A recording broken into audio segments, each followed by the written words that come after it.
there does need to be like a shift in balance. And I think there have been some groups who have put in testimony that they want to see. I think it was like up to like 200 licenses being added. And if you look at the comparison to like Oklahoma, who has like 2,000, 200 extra licenses in a horizontal fashion is not that many, because you have to look at, there's so many different parts of the business or the distribution cycle, right?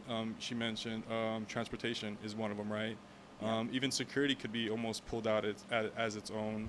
I think they made provisions for event permits, things like that.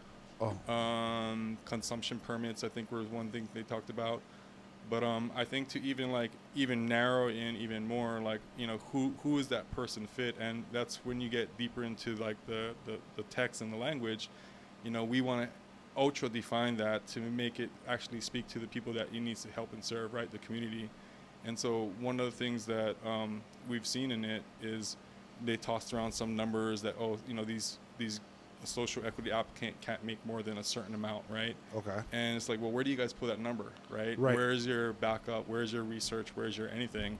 How'd you guys find this number, right? And because no one is really answering to that, because that social equity part of it was pulled from the other social equity group that they had previously that made comments, right? So it's kind of floating down the river here when it needs to stand up against the community and the people, right? And that's where, looking at the information, I think one of the suggestions that we made was if you look at the median income, that's a more base number to use to qualify for a social equity applicant, because, you know, a social equity applicant can't make 200 grand.